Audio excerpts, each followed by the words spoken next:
So, what's trending? Bridging your Catholic faith with your everyday life. You're listening to Trending with Timmery on Relevant Radio.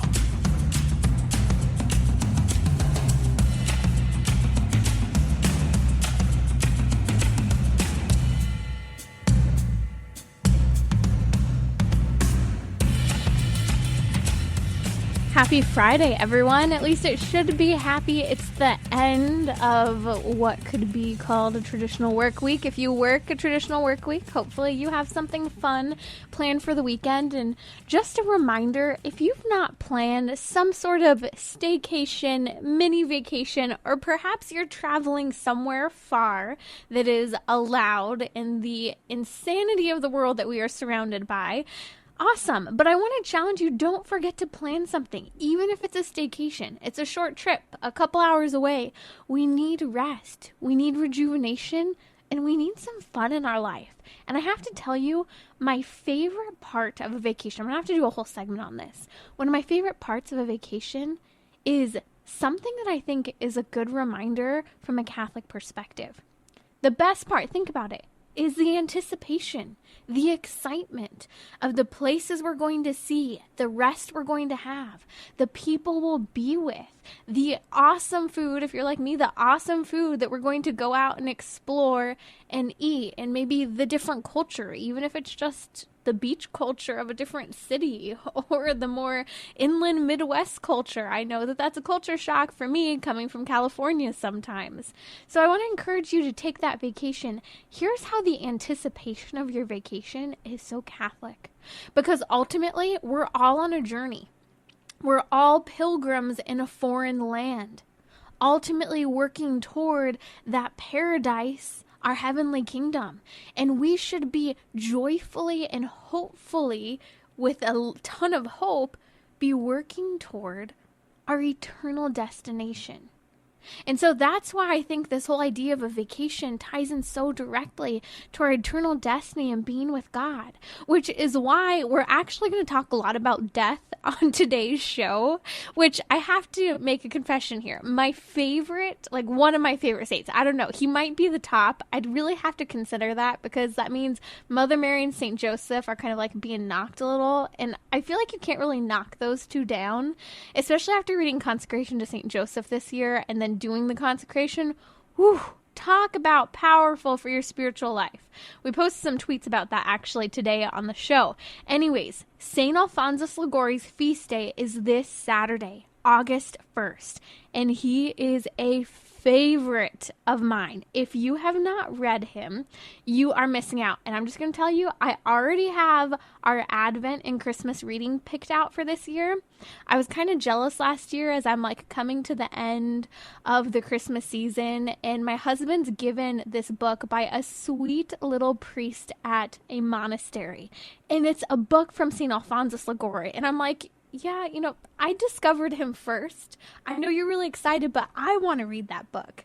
And then lo and behold, you know, we're already reading something else. So it's this year, 2020 Advent and Christmas kickoff. Get ready. I'll be posting it as we get a little later onto the year. So get ready to live your Advent with me. But we'll be talking about his book, Preparation for Death, who he is, and why he's such a powerful intercessor and educator for us. We'll also talk about why we should read more books in light of the great inspiration of today's Saint's Feast Day. If you don't know who the saint is, I'm sure you'll get a tip during one of the breaks. You can tweet it out to me if you don't know already. Let's see who can answer that quickest. You can find me on Twitter at Timmery. That's Timmerie. Be sure to follow what's happening in the world of trending and various topics we'll be discussing. 2 pop takes for today before we dive into more of our topics. First of all, we're going to talk about this more, but I can't help but comment on it. So a CNN article came out reporting that the American Cancer Society now has new recommendations that cervical cancer screening should start at 25 and not age 21. Now, the primary means for testing is through HPV testing, which actually has to do with a sexually transmitted disease.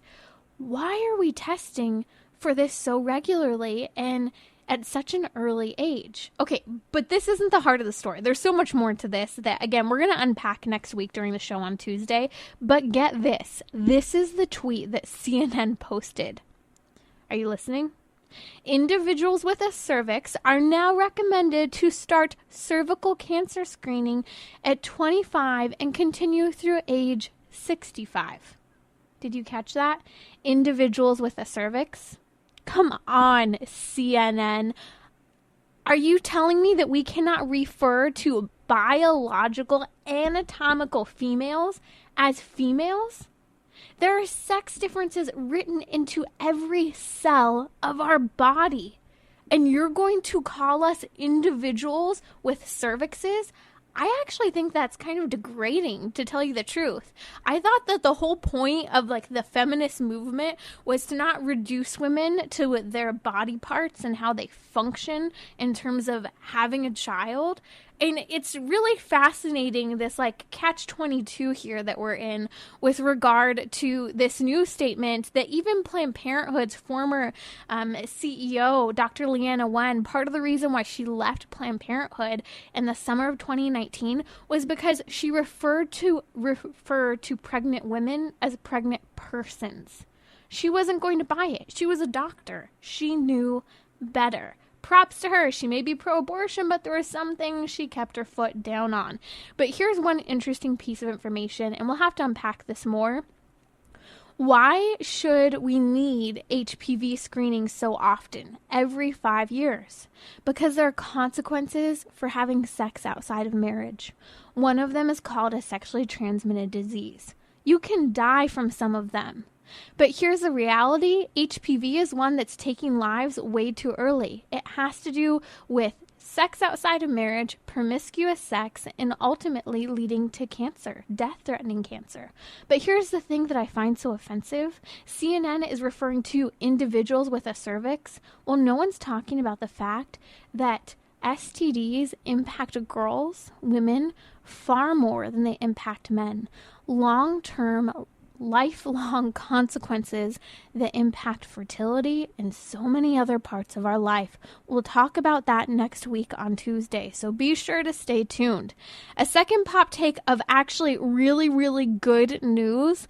You may have heard this week the Mexico Supreme Court actually rejected a state's bid to decriminalize abortion. So here's the deal. In Mexico, they have 32 states, and only 2 of the 32 states actually have legal abortion. So this attempt was to decriminalize abortion through the first 12 weeks of pregnancy. Mexico's pro-life. The Mexican culture is pro-life. There's a reason. Most ethnic groups, especially those of the Mexican community, Filipino community, and African culture, still hold to strong pro-life convictions. It makes you think for a second. What has changed about more developed countries who have universally adopted abortion? It's like we sanitize things and put a lab coat on it and suddenly say it's okay. Something to think about, but props to Mexico for saying no, abortion does not belong here and women deserve better. I want to talk for just a couple minutes here about the shocking kind of story that we've been following throughout the week here. So my producer sent me earlier in the week this viral video early on Monday morning, and it was taking the country by storm. Just on Monday alone, there were over 14 million views part of the way into the day on Facebook. It was the video of American frontline doctors who flew from across the nation to hold a press conference in front of the White House. One of those doctors was Dr. Stella Emanuel. Now, you may have heard one of the comments she made. This is the most hope-filled comment we have heard during COVID. Yet why is her message being silenced? She said, "We don't need to die. There is a cure for COVID." Guess what? Facebook, YouTube, Instagram, Twitter have all removed this video, any reposting of the video, and have censored tweets or any reference to this video. I am just shocked. And it's labeling, if for some reason the content's allowed to remain up, they're letting people know that this is false information, and are you sure you want to proceed before you're allowed to view it? But here's the information that came out from these medical professionals. One, she mentioned that she has successfully treated more than 300 coronavirus patients who are in the high-risk category, including people with diabetes, high blood pressure, the elderly, and others. And get this, not a single one died. Not only that, none of her staff have contracted COVID. They were all on part of the protocol that she says has been extremely effective, in fact, 100% effective, for both treating her patients who are in high-risk categories and for treating her team who are caring day in and day out for very ill patients. The treatment was 3 things: hydroxychloroquine, zinc, and what we know as the Z-Pack. So why has she been silenced? Why have all videos and references to this been removed? Because what's happening during COVID-19 is pretty scary. I don't want to be negative because I think there's a hope-filled perspective. What she had to say was good and hopeful. It was also true. Now, we can acknowledge that COVID-19 is more contagious than we originally recognized when first it came out, but we've also learned that it's less deadly than originally understood. But the response to COVID has led to serious joblessness, the shutdown of the economy, and remember, poverty, joblessness kills, not just COVID. We've seen depression and anxiety skyrocketing and unprecedented suicide rates that we would see in a year happening in less than a month. This is ridiculous. And now we're seeing the churches remain one of the main targets of COVID-19, and it's being used to silence free speech, silence the freedom to assembly, silence the freedom of religion. This is a political move. It's about control, and information is being suppressed in frightening ways. But here's the upside. There's an answer. Like Dr. Stella has mentioned, people are recovering. People don't have to die, and the people who are treating these patients can be well taken care of.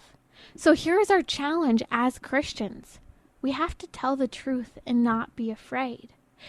The truth of the matter is that an internal survey was conducted of an international study was conducted of 30 countries and over 6,000 doctors. It was conducted by Sermo. It was a global healthcare polling company.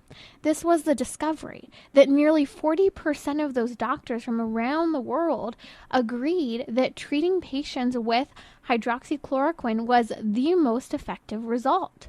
And second after that was the Z-Pack, with over 30% of doctors claiming this was the second most effective treatment, followed by no other treatment beside these 2 that they acknowledged. So for some reason, all of a sudden, starting in May and then June, there was this suppression of using these forms of treatment, especially the first. So we need to tell the truth. And we need to not be afraid as we see people silencing us. We should be concerned, but we need to be willing to speak up and continue to spread the information, because clearly major tech companies and even some local governments where they're refusing certain types of treatments for patients. I mean, this is unbelievable, because we know that even in the United States, get this fact, we have the most sick patients in the U.S. who are actually getting hydroxychloroquine as a treatment. Why is it that we're treating the most high-risk patients with it, but then not giving it to others or people who are caring for them? The bottom line is we have to speak up. It's gotten to that point. We can't wear masks forever. We can't be jobless forever. We can't keep the economy not functioning. We need our gyms open. We need our churches open. And that's the truth of the matter. So be a light of hope and truth in a world where there's a lot of falsehood, because that's what we're called to do. That's what Jesus Christ did.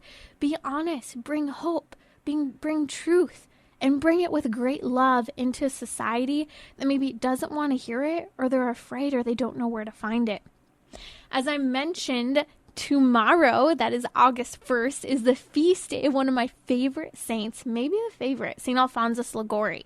Joining me today on Trending with Tim Ray is Father Tim Grumbach, who's the Associate Pastor of St. Augustine Parish in the Diocese of Los Angeles. Father Tim, I am so excited to geek out about this saint because we all need to celebrate his feast day, which is why we're talking about him ahead of time. Welcome to the show and share with us your favorite saying or thing that's kind of convicted you about St. Alfonsus Liguori. Oh, thank you so much. He is quickly becoming one of my favorite saints because he's the patron saint of confessors. He was known as a great confessor, especially at the time when the Jansenist heresy was making its rounds through the church, where people were so convinced by their scruples that the default mode was that they were going to hell. And one of my favorite things that St. Alphonsus said is that penitents should be treated as souls to be saved rather than as criminals to be punished. And that means so much to me right now because it feels like confession is really one of the only ministries that I have available to me at the moment, with certain church closures and office closures, that we can still have people come in for confessions so that the sacrament becomes pretty much my main ministry right now. So I really need to look to someone like St. Alphonsus, who gave us such encouragement to remind us that everybody who walks through that door into our confessional is not somebody who's there to be punished, but someone who's there to have their soul saved. Now, St. Alfonsus Liguori is known as the moral doctor of the church. And I have to say, I admire him for not only how he lived, but also how he taught. Three key things. He was lovingly honest, but we might call it brutal honesty because he was willing to just go there and cut right through kind of everything that's going on with us. You know, what we feel as human nature, how we look at death, how we view our attachments to the world. Second, he was always faithful to the church. When you look at his writings, they're full of scripture, tradition, and quotes of the saints. And third, it kind of comes back to this brutal honesty thing. Two times this week I'm going to say this. There's just no BS in St. Alfonsus Liguori. He cuts right to the chase, and it's so clear. So, Father Tim, let's talk about some of those favorite quotes, which I know are famous because of his book, specifically Preparation for Death, among some of his others. And I have a funny story to tell because I think you may remember this. I was trying to find the book Preparation for Death one day when I was at a retreat center, and I was in a rush to leave, and I think I had told you this, and I was heading over to do the show. I think I was actually meeting you, and I said, do you have the book Preparation for Death? And this girl's jaw drops, and she was like excited to talk to me because apparently she had recognized you from the show, and then all of a sudden goes into like, oh, this like really somber state, like, just give me a second. Her voice is quivering, and she like runs to like these various sections, and she's looking for stuff, and she goes, well, we have some grieving books and bereavement education. I think she thought I was preparing for someone to die in my life. But I was actually looking for a book, and I didn't realize it till I left, and she was like really anxious as I was leaving, thinking like she wasn't able to help me when death was imminent for someone. But the whole point was this book is about whatever state in life you're in, we're called to always be ready to die. And so let's unpack some of those favorite quotes and ideas from St. Alphonsus. Right, and it makes me think also about just yesterday I was catching up with a friend of mine that I have a lot of catching up to do with them, and we started talking about some of the silly things going on in our lives, and I was talking about kind of like what might be left behind as a relic when I die if I ever become a saint. And this friend of mine's not really in the Catholic Church, and so isn't really in that bubble of having conversations like that, and they found it so strange, like, okay, yeah, let's talk about your death. And I'm like, oh, I'm sorry, this is just what we do as Catholics. And it was so great, especially to dive back into St. Alphonsus's book on the preparation for death. And definitely one of my favorites is that all know that they must die. But the misfortune is that many view death as such a distance that they lose sight of it. And this whole book is about keeping death in sight, but not in this unhealthy way of forgetting how to live because you're only looking at how you die, but in a sense of you're really only going to know how to live when you keep in sight that we are made for eternity, and God desires this. He doesn't desire the death of the sinner, but rather, how are we going to prepare ourselves for that last moment in our life when all we're thinking about is the things of this world, and we don't have sight on what we were made for? You know, Father Tim, it's interesting. So my recommendation for the summer reading list, and maybe you're reading it if you follow the Relevant Radio emails and social media, was I recommended reading Preparation for Death this summer. It's one of my favorite books. I think I've read it 3 times over. So if you're reading it, send me some of your favorite lines or if you've read it before, because there's so much to unpack here. But it's funny because one of you was writing to me this past week about St. Alphonsus' book, Preparation for Death. And they said they felt like they were being red-pilled by St. Alphonsus. And for those who don't know what red-pilled is, it's basically learning an unpleasant truth, but in this case, a rather life-changing one. And so I was posting on social media a quote, which you can find on Instagram, of another quote I love from St. Alphonsus. And I asked the question, do you think about death, about your death? And I got 3 responses, Father Tim, that I thought were pretty interesting. One person who clearly actually meditates when they pray the Our Father and don't just buzz through it, said, absolutely, as long as I pray, now and at the hour of our death. I thought that was an incredible reflection and a reminder as to why the Lord's Prayer is the greatest prayer for us. But then there was another response that stood out to me. She said, I don't, and I feel like I'm odd for not doing so. That is thinking about her death. So let's unpack some more quotes from St. Alphonsus that can help us to get started on contemplating death's journey that is inevitable for all of us. St. Alphonsus says, my brother, if you wish to live well, endeavor to live during the remainder of your life in the presence of death. What do you take from this quote? Remain, during the remainder of your life, live in the presence of death. I actually just came across a quote that he may have gotten this idea from this quote, but in Mount Athos in Greece, which is an area of Greece which is just monasteries. There's this one monastery that above the entrance, it says that if you die before you die, then when you die, you will not die. And it's so powerful because wow, say that again. If you die before you die, then when you die, you will not die. And that's the gospel. It's about uniting ourselves to Christ on the cross here in this life now so that we'll live forever.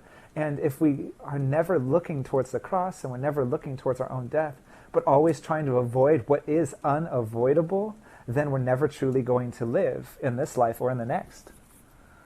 That is so true. Like having that perspective, like this is where we hear all the time, like in order to live, you must die. Like this is what baptism is, right?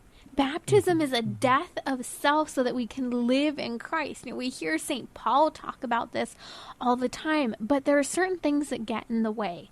And this is where I love St. Alphonsus actually ends up diving into quoting St. Augustine on this. See, St. Alphonsus says, a bad habit by degree destroys even remorse of conscience. So as when we have a bad habit, we kind of lose our sense of conscience and understanding right from wrong. And then he goes on to say, to the habitual sinner, the most enormous sin then appears as nothing. Mm-hmm. Wow. Right. So when we have bad habits, sin doesn't feel in any way whatsoever like sin to us. It seems like good almost. And then when it becomes such a habit, there's no way to let God into it. There's no more crack in our heart for God to reach in and to bring healing. One of my favorite quotes from Charles Péguy, a French philosopher and poet, is about how habit is more dangerous than the sin itself. Because at least with sin, there's a way into our heart and a way towards forgiveness. But when that sin becomes a habit, we're not talking about addiction, we're talking about just something that you get used to doing so that you don't even recognize it as a sin anymore, is that it becomes, he calls it this inorganic breastplate against which even the sharpest sword is dulled. And that sword of God's mercy and his forgiveness comes up against this breastplate that we put on of our habitual sin, and that we don't let it in. And in fact, we dull God's mercy in a sense because we refuse to receive it and we refuse to let it into the crack in our heart. Father Tim, I'm excited to dive deeper in because in light of talking about preparing for our death always and being aware of it, there are certain topics surrounding end-of-life decisions that come up. And so I want to talk about those to see how we can have hope and faith in the best outcome for the soul when it comes to end-of-life decisions. We'll be right back here on Trending with Tim Marie.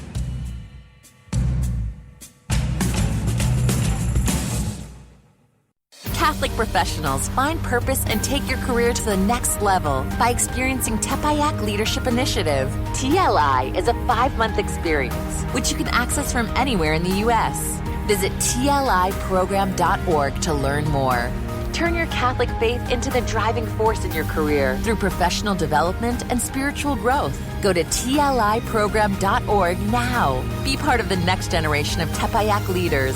tliprogram.org. We're talking about what you're thinking about.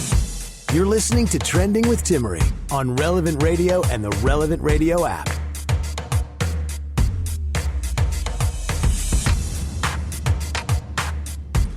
As we prepare for the feast day of St. Alfonsus Liguori this weekend on August 1st, favorite saint, one of my favorite books, Preparation for Death. It is a good punch in the gut, a wake-up call, and will transform how you look at your faith and live moment to moment. You could literally pick up the book and read 2 sentences and think about it for the next year. I think the first time I read this book, it took me a few years to read it because it was just so dense. I couldn't read it all at once. I remember I'd take it with me on a retreat and I'd pull one sentence out. It was a lot. But as we're talking about death, there are a couple stories that have crossed my desk this week that I have to say are a reminder for us as Catholics that how we die matters. And how we may participate in the end-of-life decisions of our loved ones also matters. And I think that in the world anymore, we think about, well, we need to have compassion in certain situations. Yes, compassion is always important, but killing someone isn't okay. There's a story of a woman who last year was sentenced to 15 years in prison for first-degree murder of her mother. Now she's trying to claim that she was just fulfilling her mother's wishes for assisted suicide, and so she's trying to hide her crime by using this claim. Because in the United States, if you want your physician to collaborate with you ending your life and taking a lethal dose of medication, you can do that, even with the cooperation of your own family members. It's absolutely unbelievable, and we're seeing cases of people whose lives are ending long before they should, in the face of terminal illnesses, but the same terminal illnesses that some do miraculously recover from. And also, suicide is suicide, and that's what the Church teaches with regard to physician-assisted suicide. But Father Tim Grumbach is here with me on Trending with Tim, and we're going to unpack this a little more. Father Tim, you also had mentioned that actually there's been a controversial Dutch bill that would also allow physician-assisted suicide for healthy people. Just if they were 75, it was allowed. They can go out on their own terms. How can we help Catholics understand how suffering and death matter, yet we have to do it compassionately, but with moral integrity intact? Yeah, this is almost a twisted and counterfeit version of one of the ways that we are taught about anointing of the sick for the elderly while we were in the seminary, is that technically and officially the anointing of the sick is for those who are in some kind of danger of death, or death is some kind of possibility ahead of them. And it was almost lightheartedly mentioned during our classes that anyone over 65, let's say, is kind of facing that part of their lives. And so whether they're healthy or not, if they're over 65, then give them the anointing of the sick. Let's not be too stingy with the graces of the sacraments. And so this is almost this twisted version of, if you're over 75, well, you've lived long enough, and if you feel like dying, then we want to help you. And that's what so much of the culture of death does, is it takes and counterfeits and twists the dignity of life by calling it some kind of compassionate end-of-life service. So what we're looking at is this woman in this very tragic story where she attempted to kill her own mother and then to pass it off as some kind of euthanasia, some kind of assisted suicide. And then we're looking at a bill trying to get through the Dutch law system in which they could, somebody who is over 75 and in otherwise good health could ask for assisted suicide. And what we're seeing is this twisting of compassion, this twisting of the dignity at the end of human life. But what we're also looking at when we analyze it is, though it's difficult to legislate morality, the laws that are put in place do inform people and educate people who are looking at the laws as to what is allowed, and people will look at the laws and say, well, this must be morally okay. Whether we know that law is meant to legislate morality or say this is okay or this is not ethically, this is the struggle that we're looking at right now, and these are a couple of really important cases. And what you said is so important. Essentially, what is legal isn't necessarily moral. And that's so important to remember. And that's why, things such as the 10 Commandments, they weren't necessary, but they appealed to human nature, what we knew was right naturally, but it helped to give those guidelines to really kind of rule over ancient Israel at that time, and which was why it's so important for us even today to have. But this whole conversation reminds me how important it is as Catholics to follow the Catholic moral principles when handling our own death and the death of a loved one. And so 2 key things that the Church very commonly encourages anymore are to have that living will implemented with advanced directives of, how to handle end-of-life decisions, what is ordinary versus extraordinary means of keeping a person's life going, and kind of objecting to any lethal doses of medication that would end a life versus, say, a dose of medication that might help to alleviate some pain but wouldn't actually kill the person, because there's a difference in dosage. And so some people have a difficult time seeing the difference, but when we explain that, it's understandable. I remember, I'm forgetting the name of the drug, but I remember when my great-grandmother died, we were all present. I helped care for her for a number of months before she died. I was very, very close to her. And in her final days, she was receiving some of a medication that was helping to alleviate some of the pain she was experiencing. Morphine. But there was a big difference between her receiving a lethal dose of morphine that would kill her and her receiving a small quantity of morphine that was going to make it a little more difficult to breathe. And it was hard to see because her breathing was impacted by the morphine, but it was not ultimately what was killing her. And so that's a really important comparison for us to understand, because if we consented as her caretakers to her receiving that lethal dose of morphine, we are culpable. We are morally responsible for having killed her. And that's why we see lawsuits, for example. I have another family member who was given an overdose of morphine, and the hospital accidentally killed this family member. Mm-hmm. And that was physician suicide, or it wasn't even physician, it was suicide, it was murder in this instance, because they weren't keeping track of medication. And so it's important to look at these examples and understand it, and for us to know we have to have that living will. We have to have advanced directives, but we also have to make sure that nothing is left in question, because we live in a time of relativism where people try to interpret things in various ways that aren't what's written down on paper, or there might be a circumstance that wasn't planned for when it came to end-of-life decisions. And so one of the really important elements is to have a family member who has a power of attorney in those situations to decide what your end-of-life decisions will be, but someone who follows your faith teaching and will respect your body in these circumstances. Yeah, this was really important for us as well as we were preparing for our ordination, was that our previous archbishop had mentioned to us in a class that if, he says he would not have ordained us if we didn't have our will and our advanced directives in place. He said it was just that important to him in seeing the way that it had been handled with other priests. And there were stories about like Benedictine priests, monks, who would get into a car crash, and then their brother monks would come and try to visit them at the hospital and try to say, this is what this monk who has no capability and probably is not going to survive would have wanted. But without that advanced directive in place, it was just so difficult because they're living in a way of life that the rest of the world doesn't quite understand. And so to have this advanced directive, to have this will in place is so important, not just for priests and religious, but for all of us, especially in a culture where we look to doctors and science to tell us how to handle end-of-life situations, but we're not looking to people who have a better ethical understanding, moral understanding of what beginning of and ending of life situations entail for us spiritually. And so, there's so many situations where people say, this is a decision that must be made between the person and their doctor. We're looking at end-of-life situations. You can even say that about abortion, is that people will say it's only between the person and their doctor. But doctors are so rarely trained in that kind of ethics and morality.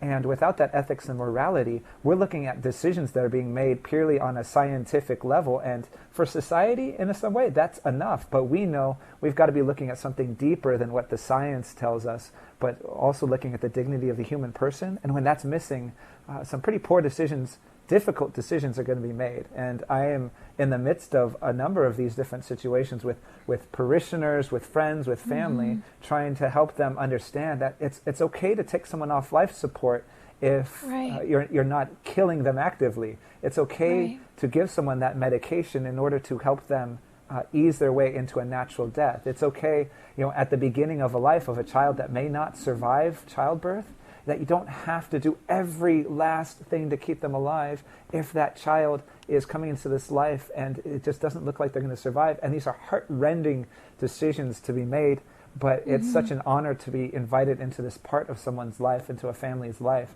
and to be there and to walk with them and say, God is here in the midst of this, and this death has meaning. And that's what the world will look at and say, no, this death has no meaning, just let it go.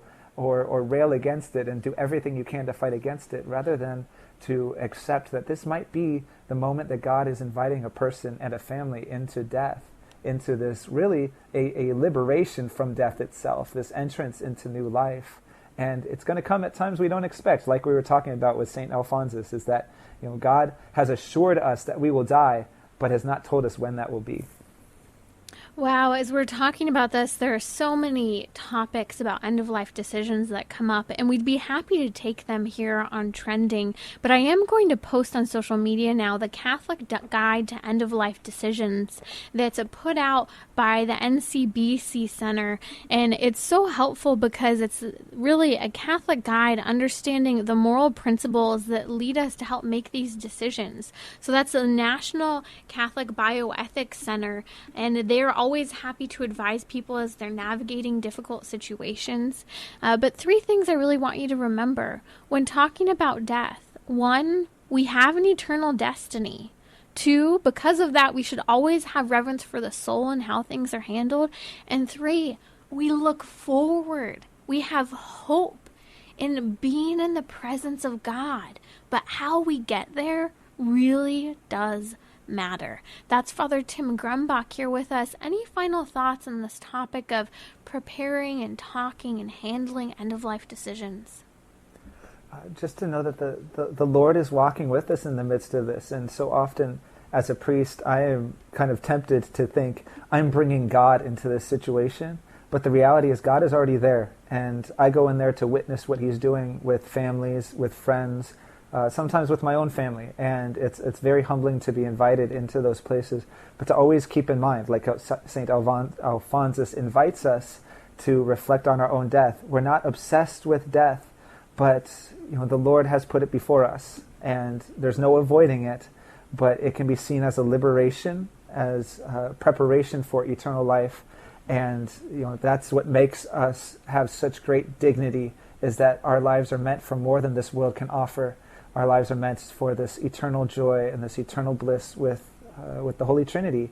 And if we think all this world has to offer, then yes, those decisions will be impossible, and those decisions will be too difficult to make. But we have guidance from the Holy Spirit and the Church, and we have answers for these things. So just continue to pray and invite your priests into this. It's a humble honor to be invited into these. That's Father Tim Grumbach. You can find him on Instagram. We'll be sure to post the links to his social media. And he's quit Twitter, which I highly admire. We'll have to talk about that another day, about why finding that balance in life is so important. But coming up, we're going to be talking about how you can be happier, earn more, and stay healthier. Who doesn't want to earn more, be happier, and be healthier? We'll come back with that little secret for how to do so. We'll be right back here on Trending with Timmery. Bridging your Catholic faith with your everyday life. You're listening to Trending with Timmery on Relevant Radio and the Relevant Radio app.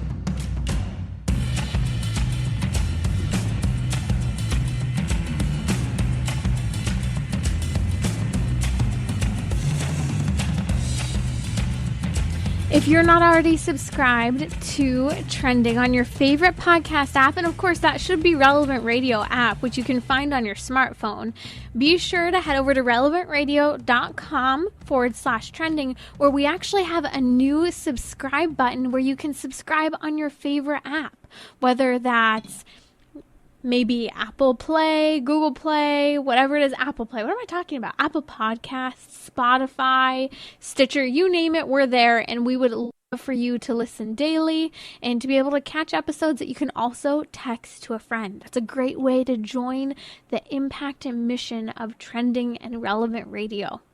So I was reading a really neat article.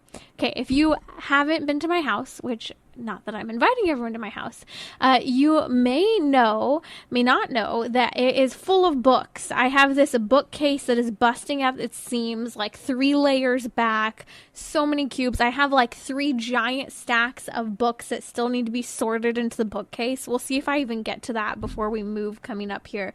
It is just an absolute incredible thing to have, and it makes my heart happy to just sit in front of my bookcase and stare at all of these beautiful books, many of which I've read, some of which I haven't, some of which I really want to get to, and others where I'm just like, oh man, when will I find the time?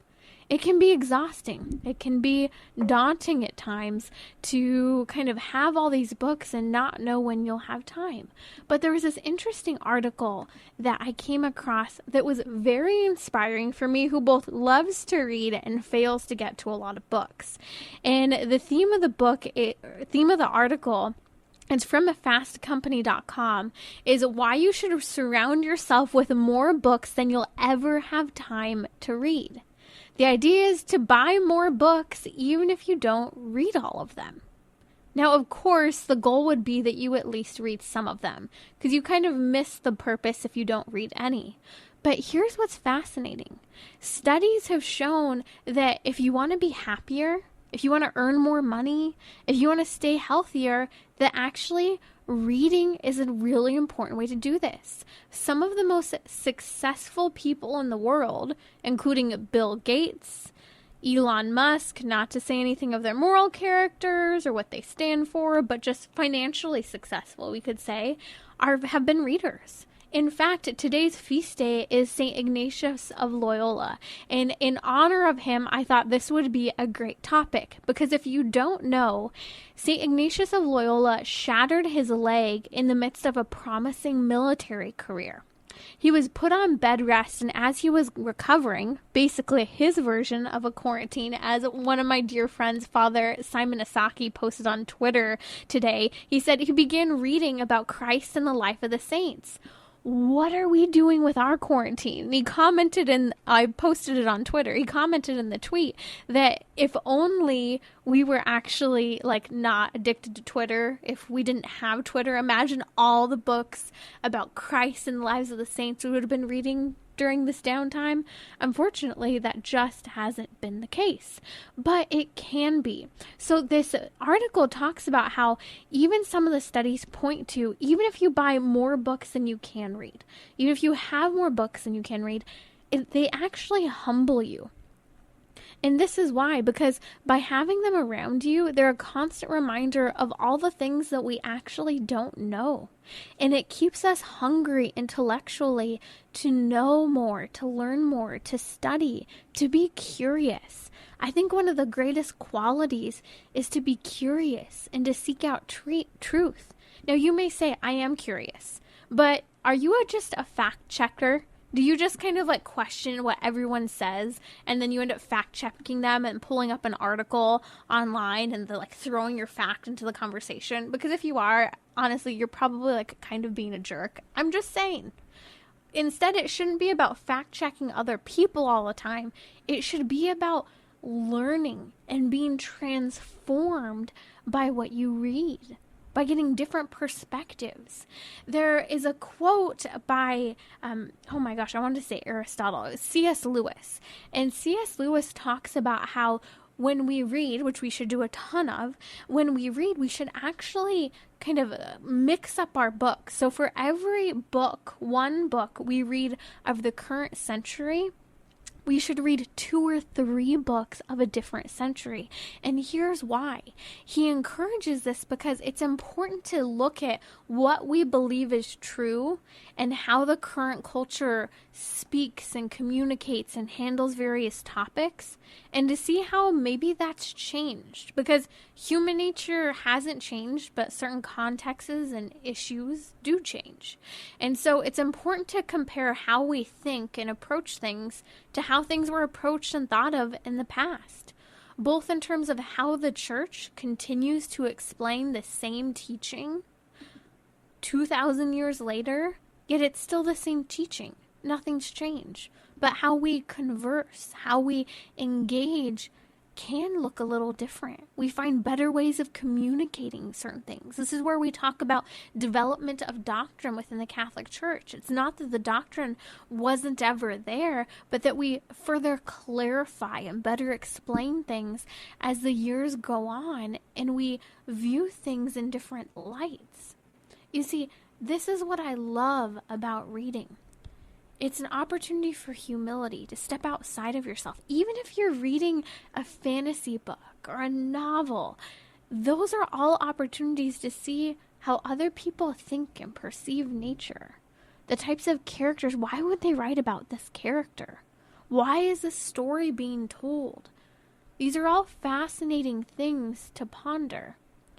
And so as we're in the midst of our own kind of bed rest, we could almost say, our own quarantine, like Saint Ignatius of Loyal, today's saint, what are we doing with our time? What books are we picking up?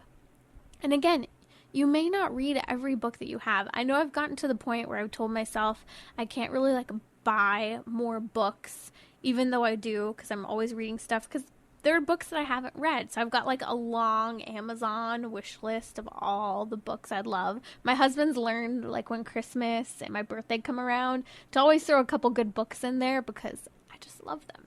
And it's a good way to learn, whether you're learning about healthcare, whether you're learning about abortion, whether you're reading just a really fun book that you can't put down and you rather inappropriately binge read and read in 2 days. It's neat to kind of have that grounding. It's nice to step away from a screen. Again, and to see what other people have to think and say about the world. We tend to be in such an echo chamber of only looking at specific news sites, particular Twitter accounts. And sometimes that really stymies our growth in terms of how we look at the world, because of what we're being fed. We mentioned at the beginning of the show the silencing of a doctor who's had quite a lot to say about the hope and healing and the 100% success rate for people who are not dying of COVID-19, who have been pretty ill. And yet that's being silenced in today's day and age. All her videos have been removed from social media. It makes me think that reading is so important so that we can see truth, learn to question various ideas and pick apart arguments, not because we're prideful, but because we want to know, we want to go deeper. Have a great weekend. It's been great being with you all weekend. Don't forget to subscribe to the podcast, Trending with Timmery, on your favorite podcasting app.